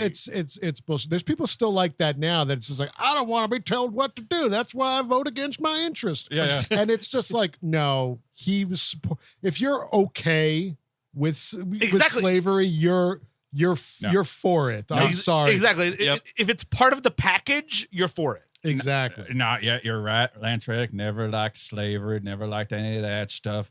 Didn't like this. I want to keep prostitution legal. I want to legalize the demon plant marijuana. And I love, this, what's his name there? Abraham Paul. Father of Rand. It just, he would be the father that gets fucking 300 years old. But like, it's this idea where, I mean, it's lost cause bullshit. And it's like insane that it's in this movie. It's also like right before the final 25 minutes. Yeah. And I know it's a short movie, but like, why don't we get a little bit more about the hero's take on the Civil War up front? And you know what I mean? And I just want to say, I bet there were, tons of just like 16-year-old kids pressed into service into both sides of the war that didn't have an opinion on it. But Jonah Hex is old. Yes. And around and a homesteader, and he was totally cool climbing those ranks. I'm just saying. I don't want to hear what he was. I mean, actually, I do kind of want to hear what he was doing before he said no to burning the hospital. That was the line. A lot of shit had to happen before that. All right, now those first 5 hospitals were fine, but the 6th one here, this is too much, Turnbull. Look, Turnbull, I am cool with slaughtering children by the hundreds, but not nurses. Look, man, don't you want me to go burn down a church or something? Just 6 hospitals is a lot. It makes sense too. Is the 70s, Dukes of Hazzard as well. Like, you know what I mean? Like, I don't know, man. Like, Bo and Duke may not be racist, but their car sure bums the fuck out of me, dude. Yep. Yeah. Like, I'm glad that car can do all them cool jumps and whatnot, but just like, I don't know, change its name and take that fucking flag off. You know what couldn't do some cool jumps? Fucking Dixie. Sorry. We burned it. The other guy from Dukes of Hazzard has a movie out. Oh, no. God. What is it called? I'm going to have to pull this up.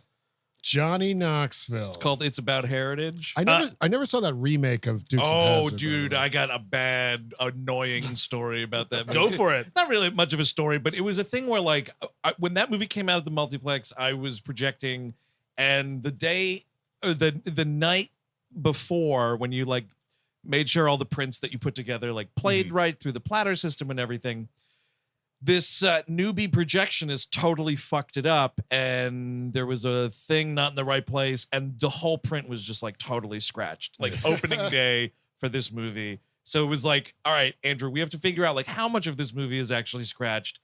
I had to sit there and watch the entirety of that Dukes of Hazzard movie from the projection booth while also like keeping an eye on the print, but looking back, and it just was totally destroyed. So the only time I have seen that movie, there were like between 10 and 12 black lines just through the entire thing. The print was completely destroyed. Do you cancel the showings or? No, you put in a thing where it's like we needed like an emergency print sent. It cost like $1,500. Like we got fined to replace it. It was a whole thing. I mean, honestly, it might have made that movie better. It gave me something to look at that wasn't the movie. I was looking at all the scratches. It's called Christmas Cars. John Schneider directed it and wrote it, where a down-and-out actor, much like John Schneider, tries to sell miniature versions of like the General Lee with the Confederate flag, and everyone gets really the liberals get really upset about it. Kidding? And is he playing this actor too? I don't know if he is. It's Dean Cain stars instead. Most likely. Look, I'm just a poor man trying to keep up payments on my 3 houses and 7 cars. It's not my fault. My most famous thing had the Confederacy all over it. Also, he's in Smallville. He's fine. Shut up. Just like, you know what? You were a part of something. People loved it at the time. Sure. It's time to move on. Yeah. And just don't talk about it. It's just so nuts that we have like. It's amazing that 10 years this movie would never be made now. We would dodge the Confederacy, or which you obviously could. You could just not talk about the Confederacy at all. It's just the Old West. He's a cowboy. He's fighting cowboys. Well, because again, to reference the AD short, the short that we talked about on AD. He ain't wearing this fucking Confederate hat, the fucking coat. He's just dressed like a cowboy. Sure. What was the point of this? Yeah, you know what's funny? Bring up Hell on Wheels again. That show starts with the Confederacy angle as well. Very similar to this. And then like after the first season or something, like they can't let's not talk about it. Let's leave that alone. No, he's a different guy. He's grown as a character. It's a Wild West. There's no war. Don't worry about it. It's nuts. Or like, and also I had to have Lance Reddick do. This should be like a pillow talk line with like Megan Fox, where she's like, "Well, I know you hate the slavery and blah." That would be something, but it's very obvious that Lance Reddick has to be like, "Well, I'm cool with it, audience. What about you?" Yeah, no, that's exactly what it is. Like, it's a black character saying it's like he's cool with it, so the audience should be cool. Jonah Hex also, because he's cool.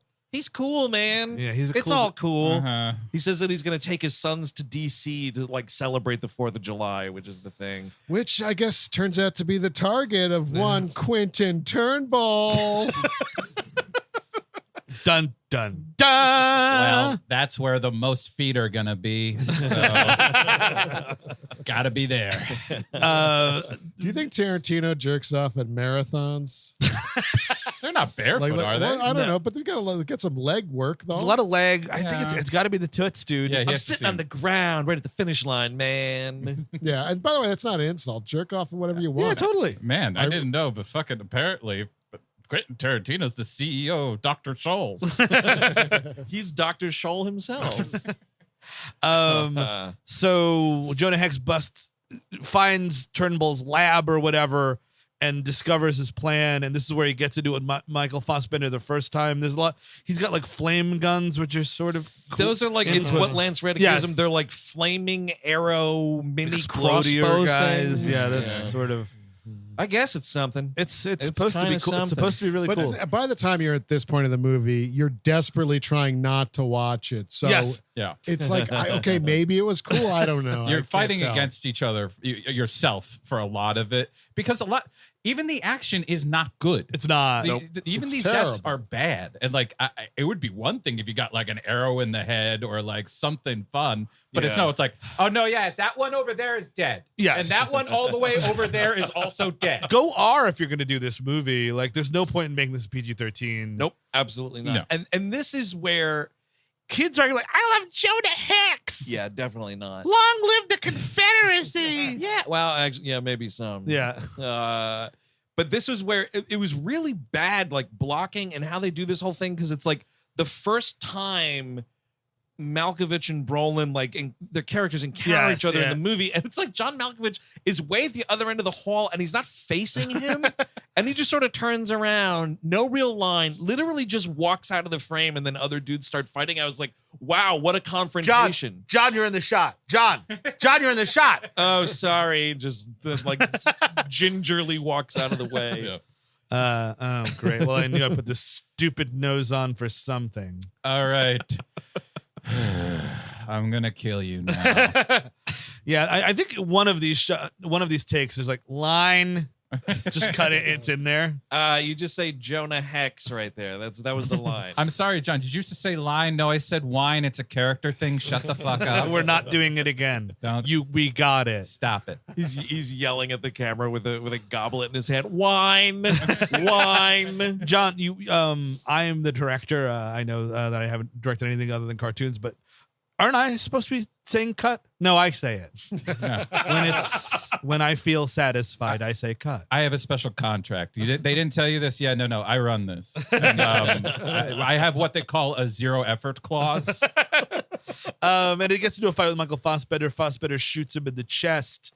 Yeah. And this is the part where the movie literally goes to sleep for a little while. I can't believe this. I can't believe what we were looking at right In here. an 80-minute movie, he rides off the desert to die. The Crow Indians find him again. Yeah, there's a big thing there where they say when a man's approaching death and whatnot, all his unfinished business passes before his eyes or something. So, I don't know. Here's a couple scenes of me fighting John Malkovich in a flower field for some is this reason. purgatory or something? What is this? I have no idea The what it's supposed to dream space. Yeah. Like that's the only thing I can put together. It's supposed to be the coyote from The Simpsons. Yeah. Yeah, Yes. totally. Like, Because- but like this yeah. is Hey, Malkovich, find your soulmate. you're 10 minutes away from the fucking climax, and you're having a pre-climax climax. It's Yep. so dumb. This is where we get the flashback of like, oh, I'm looking at my dumb kid reading comic books right before he's murdered to death.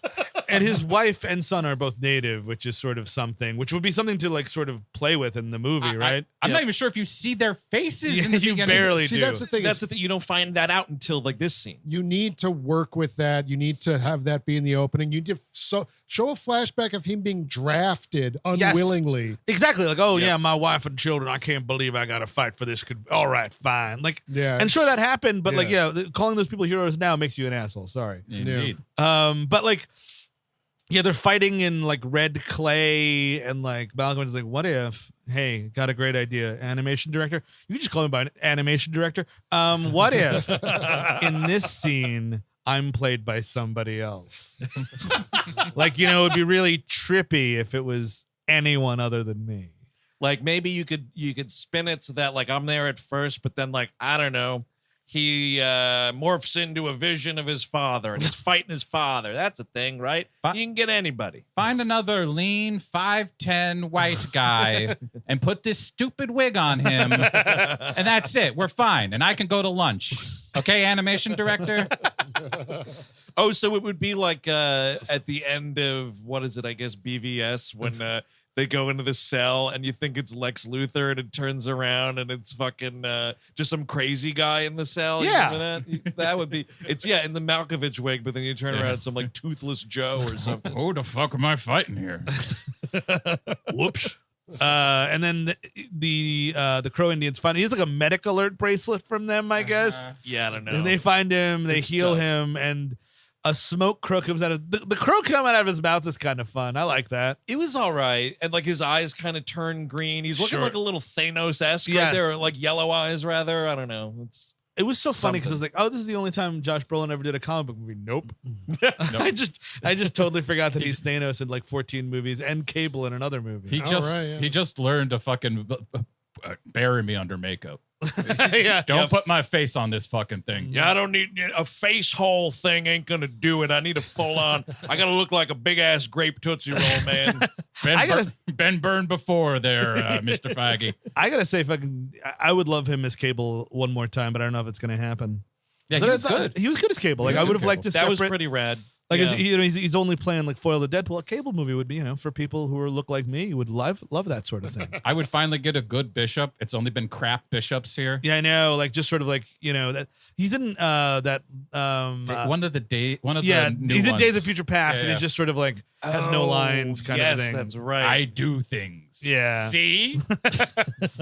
Whatever. He comes back, and then Malkovich is like, "Uh-oh, Jonah Hex is after us. Why don't we kidnap his woman and bring her to our master plan?" It's like, well, no, why don't you do that and like bring her somewhere else? Yep. So he goes following her. Yeah. That's right. Did we I guess this is around the time they test out the nation killer Oh, yes. right. on this fucking town, which is actually probably the best scene. It's pretty rad, and it's like all these. This is truly like American warfare at its finest, because like all these town folk are coming out of church. Maybe it was Sunday service. Maybe it was a wedding. We love bombing them fucking Oh, things. Yeah, but what I don't get about this too is it's a town in Georgia. Yeah. Isn't that who you're trying to rally to fight again? Yeah, exactly. Go to Baltimore. But I Yeah. think his whole thing is it that he wants the Confederacy to rise, or is it just like I just want everything to be destroyed? I guess and everything. I'm the president See? of whatever. Yeah, see, him being a nihilist is a way to get around any iffy political. Exactly. You're totally right. What- Yeah. Yeah, he's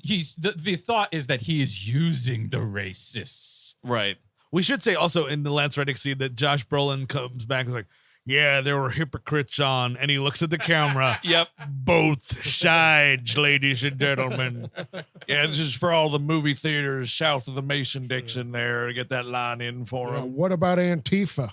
Exactly. Yeah. First of all, during the Civil War, there was Antifa. Did you know that? Did you know that, people? Yeah, they would just come up to you, spray paint you in the face. That's right. That's right. They invented paint you could spray. Yeah, Terrifying. we literally tried to steal an election, but the people like broke a Best Buy window and spray painted Yeah. BLM. The fuck's that about? They were completely insured, so actually nothing of value was even lost. But they gave the middle finger to the camera.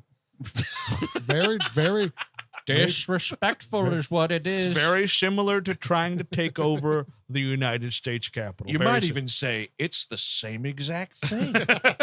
You're telling me they wouldn't try? They wouldn't try to take over? Maybe it was all a ploy. Look, first they came for the Best Buys and we said nothing. Next thing you know, they'll be storming the Capitol just like we did. Just, like they did. They did. I'm crying my little eyes out over all those business owners having to get the insurance money to replace their windows. But then I see the Capitol windows being broken, and I'm like, good, I own that.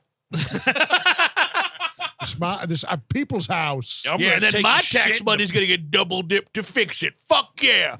Fuck yeah. Ooh, yeah, I love shitting in the hallways of my house.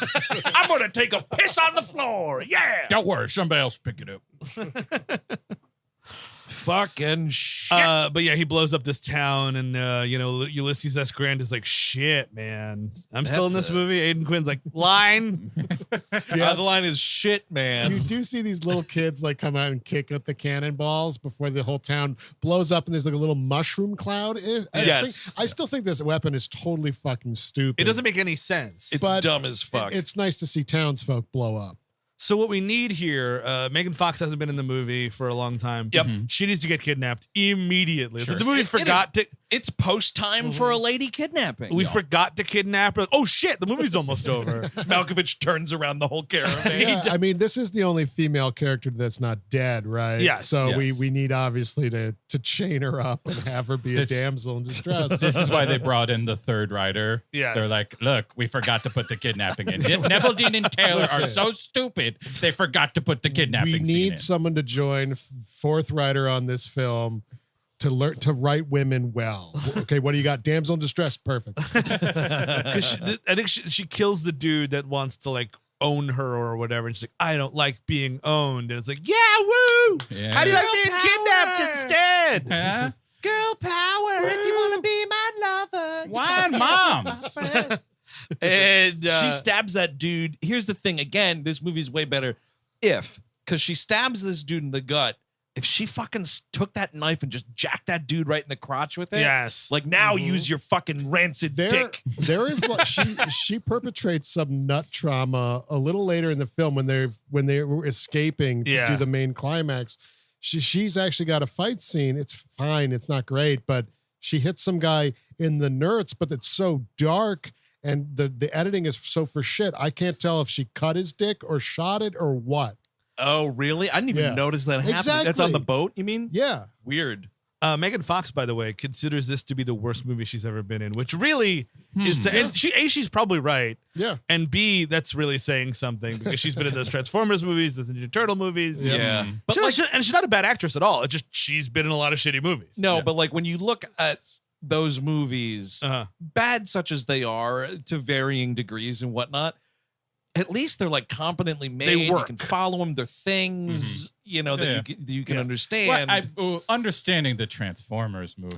Well, very I mean, hard. by the time Merlin gets involved, Sure. yeah, you're right. Yeah. Well, she left before Merlin showed up. Good Yeah. on She her. knew, and she was like, I can smell a Merlin coming. So Michael Fassbender comes in, beats her up, and takes her away. And like, again, Fassbender's trying to be menacing here with this Irish accent and the bowler. And like, if they gave him more to do as opposed to just sort of glare at the camera, that'd be something. I also don't understand how they are aware of his relationship. Great question. With the Lila character, Megan Fox. Like, Nope. It's just go to that bar that he hangs out at. Someone's got to know something. I have no other ideas. I fucking hate this movie. Wait, what if I had a great idea? What if instead of trying to kill her, what if I tried to find Jonah Hex killed him instead? What if that made more sense? Yeah, but we need the damsel, Mikey. We need the damsels. Ah, yes, tar-ta-ti-tar, off I go. Ah, yes. Off to kidnap a woman. So Jonah Hex like rolls up to like the encampment or whatever where they are. They're getting the boat ready to go. This is post the kidnapping and everything. And there's another moment here where I was like, this would be rad as fuck, but we don't see anything. He kills a dude by throwing an axe right into his face. Yeah. Yep. Nothing. Yep. absolutely nothing is seen. We gotta get here. that PG-13. We want the It's Jonah Hex trash. action figures to be sold. And around here, because what this movie also starts doing, and you realize, like, this is especially where I was like, okay, clearly troubled Productionville right here. Because you're getting things like Wes Bentley just unceremoniously murdered by John Malkovich. Like, after Malkovich gets the last piece of the thing from him, he's of no use to him anymore, and it's just like completely dispatched. You don't see it happen. It's like a gunshot off camera. Yeah, it's amazing. It's one of like they cut. It's Wes Bentley. You got a picture of him there, and Malkovich behind him. They cut to some other guy, and you hear both the click and the shot. Yep. And you're like, oh, so Bentley had a different death that was probably cool. Yep, Yes. you're totally right. This is Well, shit. because he says, they'll hang me for this. I hope I'm trying to avoid that. And Malkovich is like, consider it avoided. Oh, also wine. Animation director, my wine goblet is empty. John, the line is click bang. Yeah, whatever, animation director. Cut, print, lunch. I think I prefer wine boy to animation director. But yeah, I mean, the end of this is so muddy. Like in terms of like the action of what. Yeah. Because they infiltrate his boat and like Jonah Hex is fucking all sorts of shit up, or he infiltrates the boat, he's fucking all sorts of shit up, but his lady is there. Yep. So then he has to give up, because she ruins everything. But is this when does he fight Michael Fassbender here? That's right. He fights Fassbender first. Yes, It's like right as they're getting on. It's like axe in the face guy, and then this fight with Michael Fassbender, which is nothing. I mean, he kills him, but this was one of those like, oh, cut that dude's head off. Yes. Doesn't happen. The only kind of cool thing, In the struggle though, there it's interesting enough. I mean, it's a fine moment because it's Michael Fassbender says, what is it like to go through life with a face like that? He says, let me show you. And he sets his own hand on fire and starts punching him in the face with his burning hand. And I guess I'm done for the rest of the movie. My hand's melted. Seriously, this guy's not a Superman, apparently. And then he grabs Fassbender's face and puts it into like a steam engine or something like that. It's like or a propeller thing? propeller of some kind. This is such fucking god damn it. Like the fucking so you see he's pushing the face towards the thing. Yes. And he clearly the face went through the fucking propeller. Yes. Yep. They cut back to Brolin, clean as a whistle. Yes. Yep. No blood spurt. You couldn't do a digital blood spurt. but there's not even damage to Fassbender because what happens is he puts his hand on him and wakes him back up from the dead. Yes. And then you see it. His face is totally fine. He looks like beautiful Michael Fassbender. God. And then he uses like because you're alive again, you're getting, and he just like, he starts burning, and then Josh Brolin punches him in the face, and he turns to a cloud of ashes. He's like, this when he kills him the first time, this is for my wife. Yep. And this is for my son. And are you ready for some football? Malkovich is like, that's my line. I've got a good deal going with those fellas. Around here is where I guess Will Arnett is unceremoniously killed. Yep, this They've is got, another one. Like a U.S. naval ship trying to block them. I mean, first of all, just open fire. Just bring down the might of the government on this one ship totally. you Yep. know to be Yeah. carrying the nation killer. Instead, it's just like, hey, surrender. And then they arm the nation killer and use it on this boat. Instantly vaporized. You don't even really see a reaction. I would love to see some bodies in water. Well, don't you see that, Eric? It's because he's proper and he wants Yeah. to do war the right way. Yes, exactly. I'd love a good Will Arnett. Like you cut back to Will Arnett, and it's like, Mother. yeah. Yeah. On Could've the used one of next those. Arrested Development. It's just like to show Job's body charred. I've made a huge mistake. Yes. Me, as this naval commander, I demand to be taken seriously. Oh, fuck. So then it's like, here it is. Like, here's the big moment. They do start launching cannonballs like into DC because Malkovich has some line about like, fire 50 cannonballs. Which wouldn't make sense. 50 wouldn't be the number you would use anyway, because we didn't have 50 states yet. So I guess it's just a lot. okay. Yeah, I mean, he could have said like all of them. Or 13 for the original colonies. Shit. But again, he's not a political figure in any way, despite fighting tooth and nail to the death for the Confederates. Just wants the world to burn. Quick question there, Mr. Turnbull. So we're going to attack this nation ceremony with all these freedmen there, but we're not. We're still not a racist outfit, right? Yes, I promise. That's how I'm reading it. You know, earlier we mentioned like someone like Ed Harris maybe as like the CSA new president. Yeah. Maybe someone from Europe bankrolling this. Sure. I feel like we need to have bigger intrigue. It's been almost a century now. It's time for us to take it back. It sounds like, Eric, you might have read even a book about the Civil War, which puts you above Neville Dean and Taylor. Yes, I did research. I studied a bunch of shit online, which I will now regurgitate to you without any personality or inflection. So then they found her dead in the alley and subscribe to the true crime. Yeah, exactly. Well, you need some haunting music behind you. Welcome back to Reading Wikipedia. But that 7-Eleven closed at 4. Dun, dun, dun, dun, dun, dun, dun, dun, dun, dun. There's nothing I love more than a good, not awkward and obvious prompt.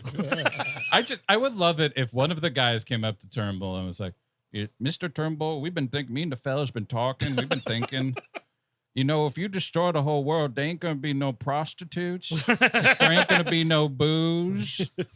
I'm not sure we survived this, sir. What's the point? A mutiny would be interesting, or if Fassbender was developed enough that maybe he could usurp his captain. See, there. that would be fucking awesome, right? It's like, because I mean, it's Michael Fassbender, very powerful actor and whatnot. Like, now we know looking back, you know, but like, it's like, oh, that guy, he's like a little fucking powder keg of rage. He's going to do something. He murders John Malkovich like 3/4 of the way through the movie. Now he's the guy. Yeah, then he bombs DC and renames it New Dublin or something. Washington, Dublin City. Yeah. That's right. So they're both tied up. They get out, and like, this is when Megan Fox has some stuff, agency to do stuff. She's shooting people.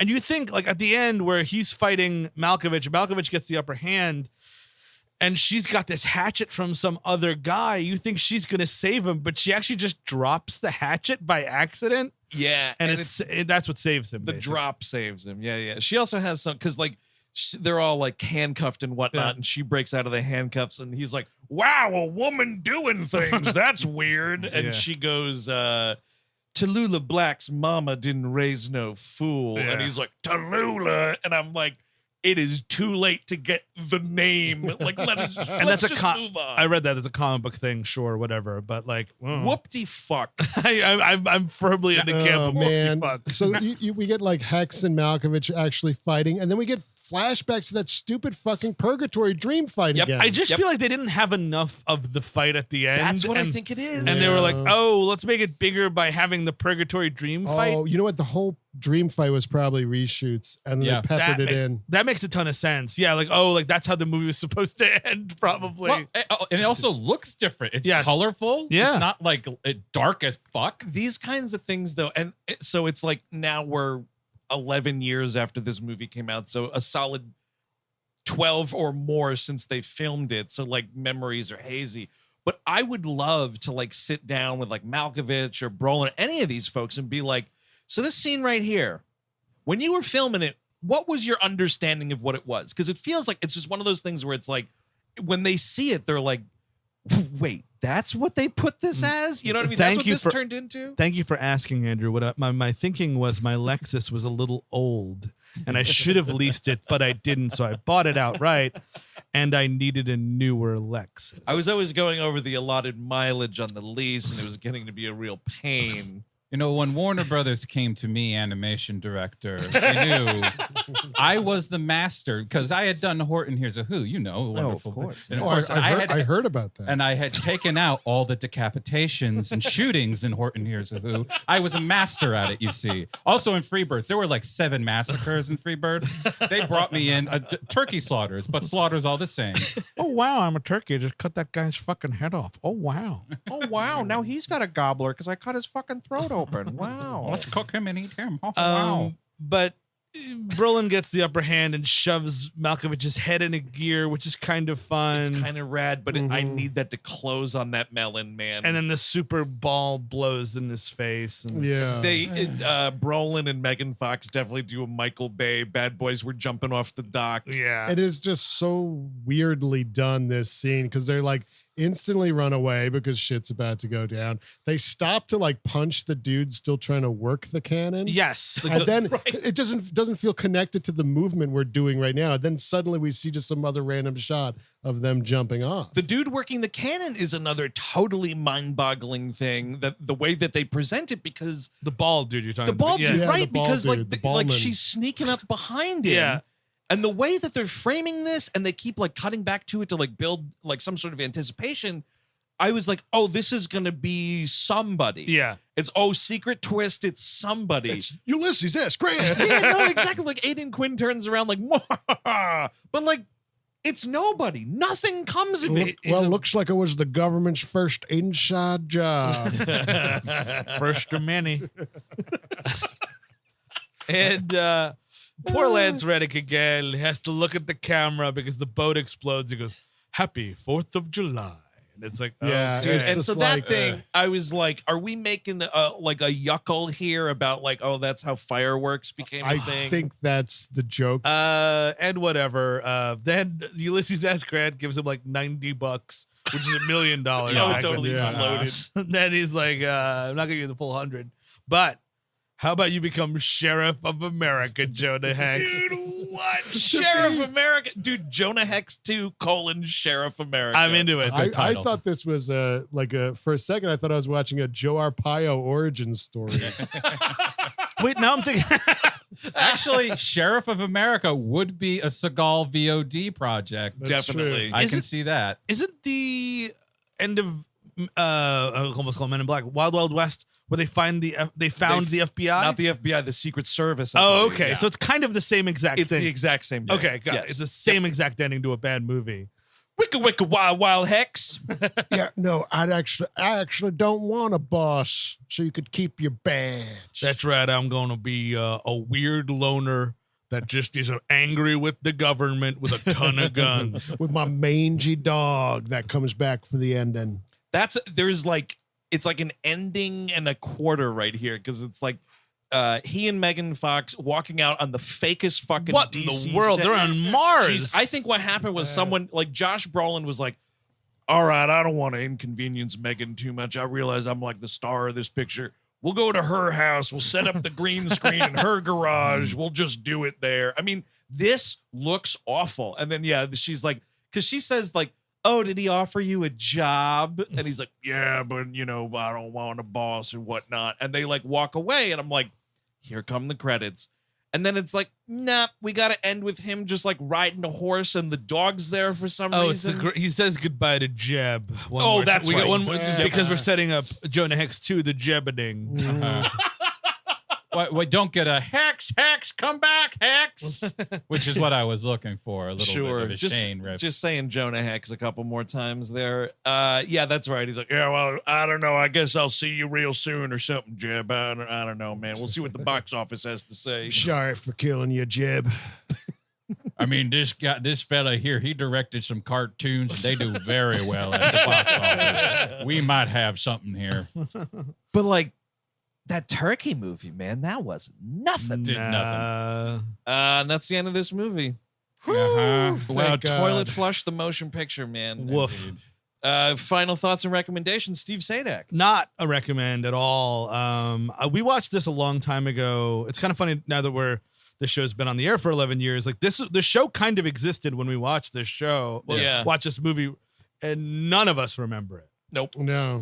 You do. Oh, I wow. had to review it. Oh, really? Yeah. Oh, so you watched it sober? Two Yes. thumbs up. Yes, 2 thumbs up. Two thumbs up his ass. Yeah. But no, I mean, it's a comic. It should have been a Western.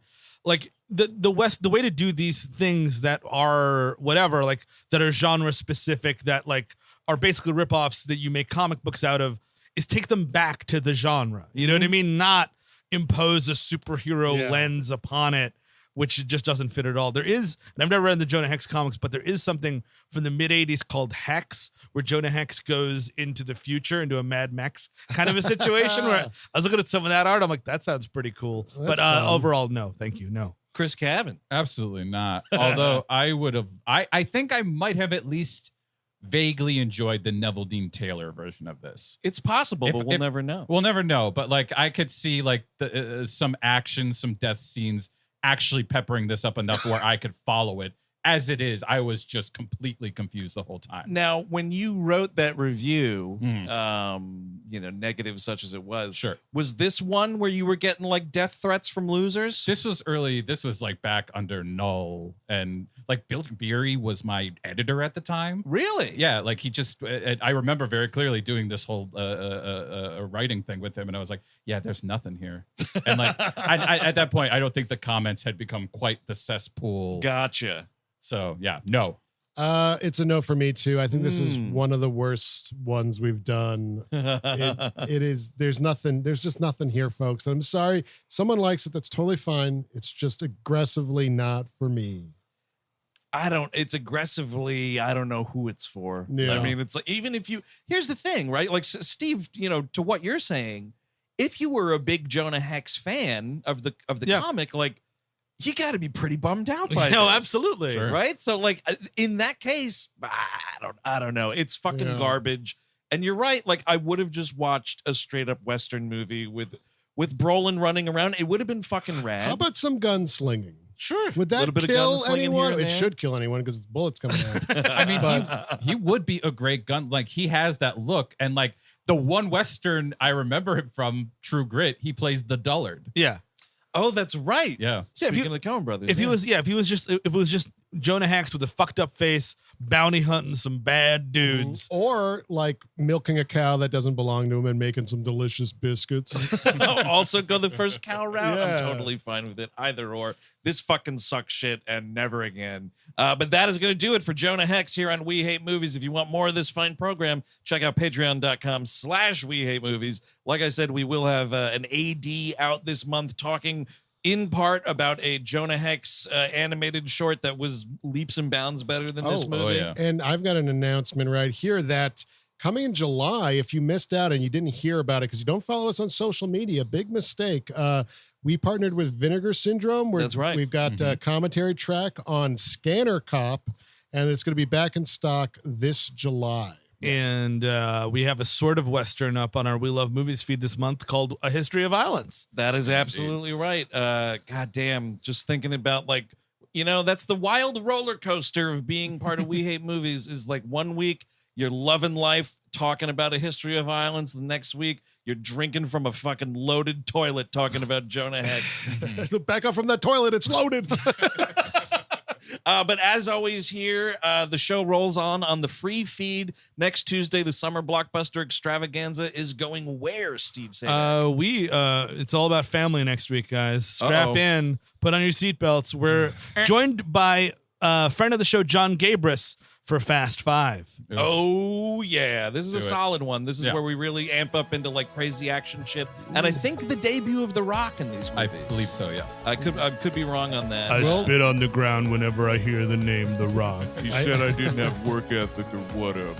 We'll see if I can make it through the movie this time because I didn't before. Because I know I just can't. You know what?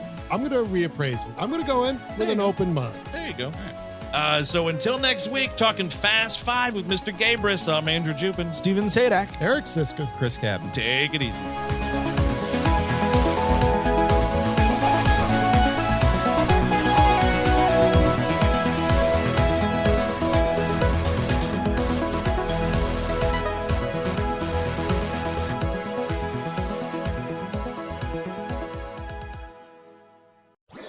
That was a HeadGum podcast.